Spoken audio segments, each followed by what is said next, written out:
Hello friends, कैसे हैं आप लोग। आज के इस वीडियो में आप सभी का स्वागत है। और आज के इस वीडियो में हम बात करेंगे हिंदू पंचांग में मलेमास क्या होता है, साथ ही 2023 में सावन के महीने की एक खासियत क्या है। इसके साथ साथ हम इस एक और चर्चा करेंगे, वो है बिहार के राजगीर में मलेमास के महीने में एक खास तरह का आयोजन होता है। तो इन सारी बातों की चर्चा होगी, तो अंत तक इस वीडियो में हमारे साथ जुड़े रहें। और इस वीडियो को शुरू से करने से पहले जो हमेशा आप लोगों से एक रिक्वेस्ट होता है कि चैनल को सब्सक्राइब कीजिए, वीडियो को लाइक कीजिए, क्योंकि यहाँ पे आपको सही और ऑथेंटिक जानकारी दी जाती है जो कि आपके लिए इंटरेस्टिंग भी होता है और इम्पॉर्टेंट भी। तो चलिए इस वीडियो की शुरुआत करते हैं। जैसा कि आप लोगों को पता होगा कि हम दो तरह के कैलेंडर का इस्तेमाल करते हैं। एक वेस्टर्न कैलेंडर का इस्तेमाल होता है मुख्य रूप से जो हमारे ऑफिशियल वर्क होते हैं, जो हमारे स्कूल कॉलेज छुट्टियां या फिर एग्ज़ाम्स या फिर ऑफिस की छुट्टियां, ये जो इस तरह के जो भी ऑफिशियल वर्क होते हैं वो वेस्टर्न कैलेंडर में होते हैं। वही दूसरा कैलेंडर है हिंदू पंचांग का इस्तेमाल मुख्य रूप से जो धार्मिक और सांस्कृतिक आयोजन होता है, जो शादी ब्याह व्रत त्यौहार या फिर किसान जो खेती के लिए जो गणनाएँ करते हैं, वो सारे हिंदू कैलेंडर के हिसाब से होता है। अब इन दोनों कैलेंडर में अंतर क्या है। दोनों ही कैलेंडर 12 महीने का होता है। जहाँ एक तरफ वेस्टर्न कैलेंडर में के महीने हैं जनवरी फरवरी से लेकर दिसंबर तक, वहीं हिंदू पंचांग के महीने हैं चैत्र विशाख जेठ आषाढ़ सावन भादो आश्विन कार्तिक अगहन पूस माघ फागुन। तो ये सारे हिंदू कैलेंडर के महीने हैं। आपको भी याद है? अगर आपको याद है तो इन महीनों के नाम लिखिए और आपका बर्थडे किस महीने में पड़ता है इसकी भी चर्चा कीजिए हमारे कमेंट बॉक्स में। तो चलिए आगे बढ़ते हैं। एक और जो मेजर डिफरेंस है इन दोनों कैलेंडर में, वो जहाँ एक तरफ जो हमारा वेस्टर्न कैलेंडर है वो 365 डेज का होता है, वहीं हिंदू पंचांग जो है वो 354 डेज का होता है। और यह जो दिनों का अंतर है उसकी वजह से हर 3 सालों में एक महीना एक्स्ट्रा हो जाता है, और उसी एक महीने को एडजस्ट करने के लिए एक महीना जो है कोई एक महीना 2 महीने का रखा जाता है। अब 2 महीने का कौन सा महीना, महीना जो होगा वो 2 महीना यानी कि 60 दिन का होगा। इसका चुनाव कैसे किया जाता है? इसके चुनाव के लिए ये देखा जाता है कि किस महीने में सूर्य संक्रांत नहीं हुआ है। सूर्य संक्रांत यानी कि सूर्य जब एक राशि से दूसरी राशि में प्रवेश करते हैं तो उसको सूर्य संक्रांत कहा जाता है।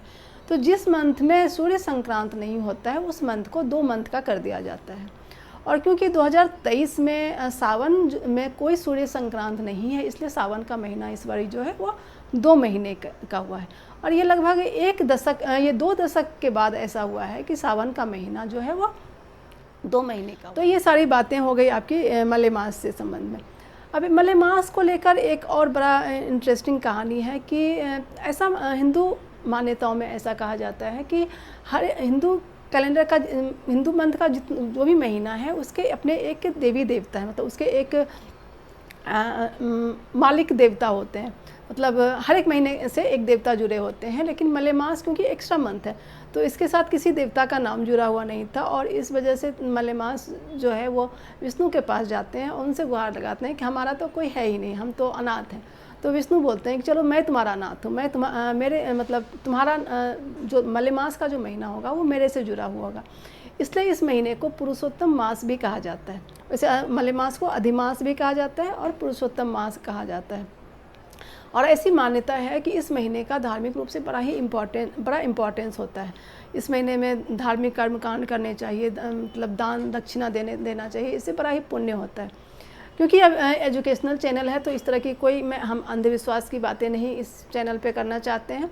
और ये जो भी बातें की जा रही हैं उसका एक जो हमारे धर्मशास्त्र हैं उसमें जिस तरह की जो चीज़ें लिखी हुई हैं हम उसके रेफरेंस में ये सारी बातें कर रहे हैं।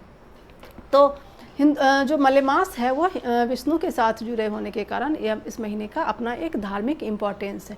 लेकिन वहीं दूसरी तरफ ये भी मान्यता है कि मलेमास के मंथ में इसको वो इतना ऑस्पिशियस नहीं, मतलब कोई भी बहुत ऑस्पिशियस वर्क इस महीने में नहीं किया जाता। यानी कि शादी ब्याह हुआ या फिर कोई उपनयन संस्कार हुआ या गृह प्रवेश हुआ या फिर कुछ बड़ी जैसे संपत्ति का खरीद बिक्री, ये सब चीज़ें जो है वो मलेमास के महीने में ऐसा माना जाता है कि नहीं करना चाहिए, क्योंकि ये उतना पवित्र मंथ नहीं है। तो जहाँ एक तरफ हम इसको विष्णु भगवान से जोड़ रहे हैं, वहीं दूसरी तरफ ये भी कह रहे हैं कि नहीं ये पवित्र नहीं है, इसलिए इस महीने में ये सारी चीज़ें नहीं करनी चाहिए। पता नहीं सच्चाई क्या है। तो आगे बढ़ते हैं और जो मलेमास का जो पीरियड होता है वो अमावस्या से अमावस्या के बीच का जो पीरियड होता है, 30 दिन का पीरियड होता है, वो मलेमास कहलाता है। यानी कि जैसे कि सावन की शुरुआत हो गई और सावन की जो शुरुआत का जो 15 दिन है वो नॉर्मल सावन होगा, उसके बाद मलेमास की शुरुआत होगी और अगले जो 30 दिन तक मलेमास रहेगा और अंतिम का जो 15 दिन है वो फिर नॉर्मल सावन होगा। तो ये सारी बातें मलेमास से जुड़ी हुई थी। अब आगे हम चर्चा करते हैं कि बिहार के राजगीर में इस महीने में किस तरह का आयोजन किया जाता है। तो ऐसी मान्यता है कि राजगीर का भी वही इम्पोर्टेंस है जो कि धार्मिक आयोजन की दृष्टि से, जो कि प्रयाग का कुंभ के दौरान प्रयाग का या फिर हरिद्वार का या फिर उज्जैन या फिर नासिक का है।